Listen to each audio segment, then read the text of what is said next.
Ron McManus and Jason Reese were among the 19 people struck by lightning in Colorado over the weekend. Ron Holle is a meteorologist and lightning expert in Arizona. Good morning to all of you. Morning. Morning. John, let me start with you. We just heard the average lightning strike hits 2 people. 19 were hit in your area over the weekend. First, talk to me about the storm. How quickly did it approach? Well, we were up there for a while on the hill, and it seemed like it was behind us, actually. When I was up there, it was kind of blue sky and a little gray, and so that's why I was still up there. I felt that it already had gone by me. Talk to me about getting hit. And it sounds like such an obvious question. What did it feel like? It's kind of hard to explain. I remember looking in the air and seeing Parker, Sean's father, falling in front of me. And the next thing I know, I'm on my back, and I'm looking over at Sean, and I see him laying there. The feeling was just, it's hard to describe. At first, I felt totally paralyzed, like no movement at all. And then after about, I would think a couple of seconds, the pain came and the heat. It was just really, just tremendous. The heat, I thought I was on fire. Sean, and I asked... I'm just going to say, Sean, how far were you from John when you got hit? We were arm length away, maybe 3 feet. So you're pretty sure that it was the arc from John or vice versa that knocked you to the ground as well? Either way. And what did it feel like to you? Body tense out,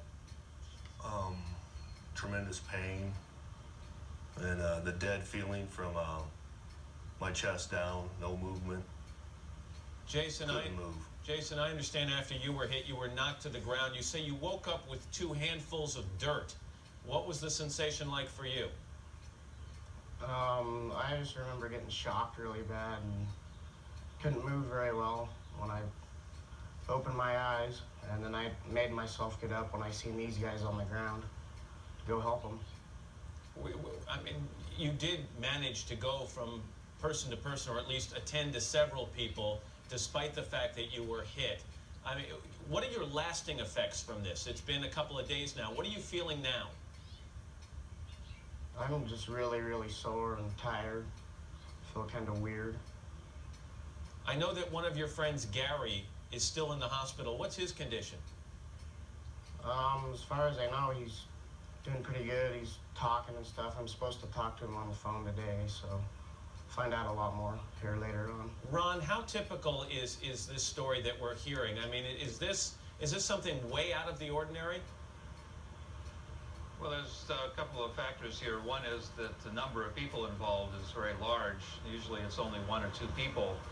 The other thing is that looking at the case, it reminds me of quite a few situations where people either wait too long to come in before the storm hits, or they go out too soon afterwards. We'd recommend, ideally, that you wait 30 minutes after you hear the last thunder or see the last lightning. And looking at the report for this case, there were a number of flashes after the strongest part was done. And Ron, real quickly, just 10 seconds. If you don't have time to get to shelter and you find yourself in the midst of a lightning storm, what is the best safety tip that you can pass along? Well, I think to be perfectly honest, you should not be stuck. You should be inside of a substantial building or a metal-topped vehicle.